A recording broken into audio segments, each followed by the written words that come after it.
Selamat pagi, saya Niko dari Seminari Tahun Orientasi Rohani Keuskupan Surabaya. Hari ini Rabu 6 Juli, Pekan Biasa ke-14. Marilah kita sebelum mendengarkan Sabda Tuhan, marilah kita mohon rahmat Tuhan dengan berdoa. Dalam nama Bapa dan Putra dan Roh Kudus. Amin. Ya harapan Israel, sang penyelamat di saat yang sulit, pandanglah dengan belas kasih dari surga. Lihatlah dan kunjungilah ladang anggurmu, alirilah kali-kalinya, perlipat gandakanlah bibit mudanya, dan selesaikanlah apa yang telah kau tanam dengan tanganmu sendiri. Panenan memang melimpah, namun sedikitlah pekerjanya. Karena itu kami mohon kepadamu yang empunya panenan, agar engkau mengutus pekerja-pekerja panenanmu. Perlipat gandakanlah bangsa ini, dan datangkanlah sukacita yang lebih besar, agar dibangun benteng Yerusalem. Ini rumahmu ya Tuhan, ini rumahmu. Jangan ada batu di sana yang tidak kau pasang sendiri dengan tanganmu yang maha suci. Adapun yang telah kau panggil, jagalah mereka dalam namamu, dan kuduskanlah mereka dalam kebenaran. Amin. Inilah Injil suci menurut Matius. Dimuliakanlah Tuhan. Pada suatu hari, Yesus memanggil ke-12 muridnya dan memberi mereka kuasa untuk mengusir roh-roh jahat dan melenyapkan segala penyakit serta segala kelemahan. Inilah nama ke-12 rasul itu. Pertama Simon yang disebut Petrus dan Andreas saudaranya, Yakobus anak Zebedeus dan Yohanes saudaranya, Filipus dan Bartolomeus, Thomas dan Matius pemungut cukai, Yakobus anak Alfeus dan Tadeus, Simon orang Zelot dan Yudas Iskariot yang mengkhianati Yesus. Ke-12 murid itu diutus oleh Yesus dan ia berpesan kepada mereka, janganlah kalian menyimpang ke jalan bangsa lain atau masuk ke dalam kota Samaria, melainkan pergilah kepada domba-domba yang hilang dari umat Israel. Pergilah dan wartakanlah, kerajaan sudah dekat. Demikianlah sabda Tuhan. Terpujilah Kristus. Ya saudara-saudari yang terkasih, kita melihat bahwa para murid dipanggil dan diutus oleh Tuhan untuk mewartakan kerajaan Allah yang sudah dekat.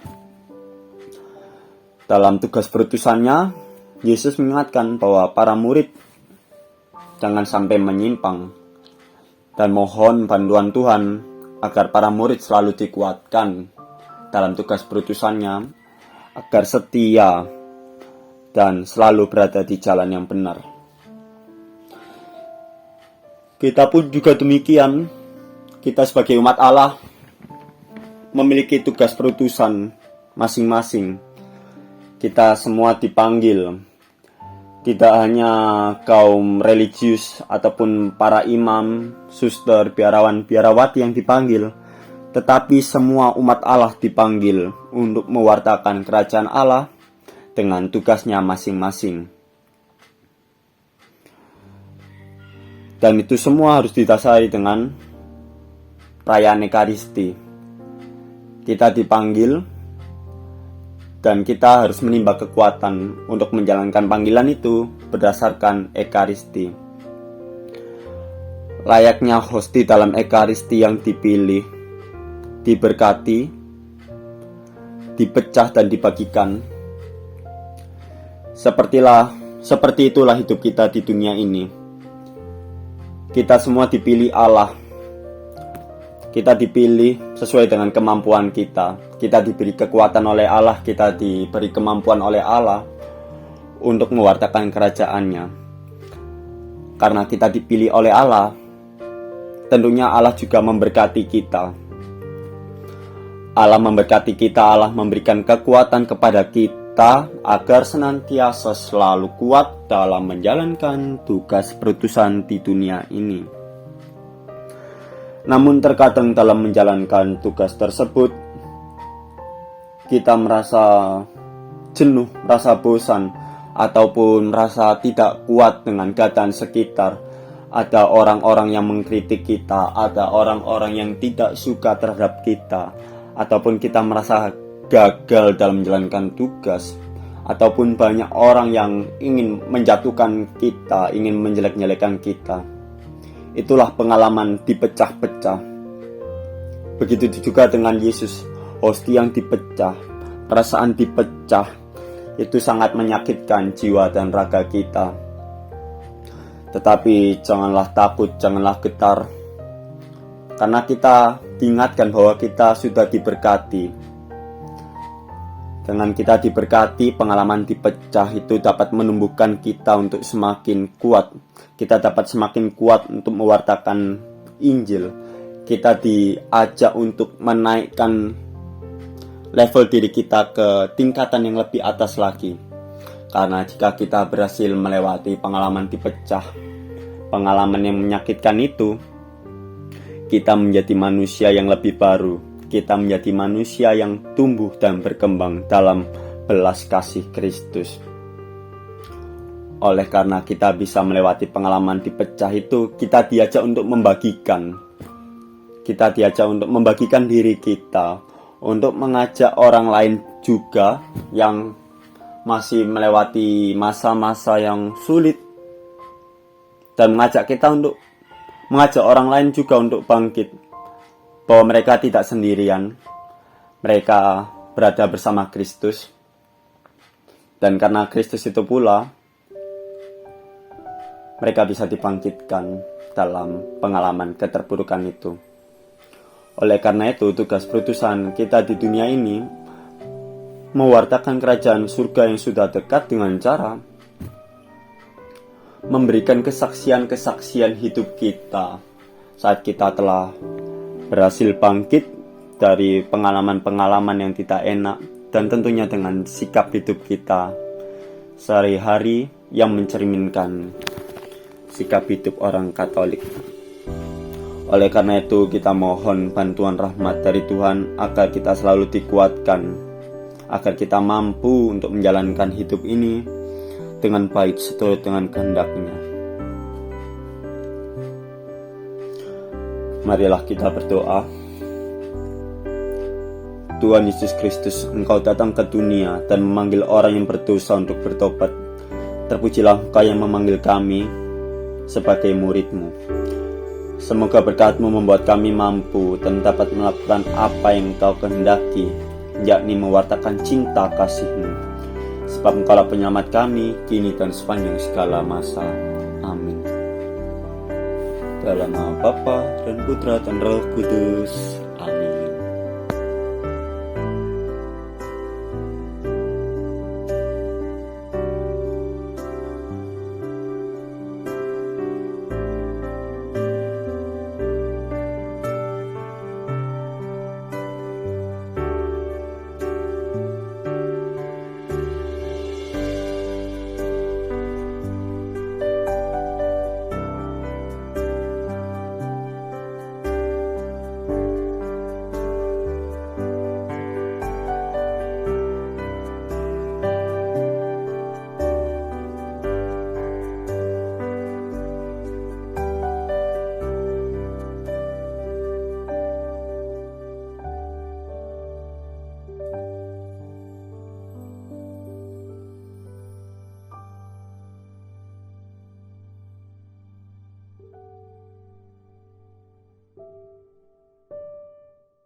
Thank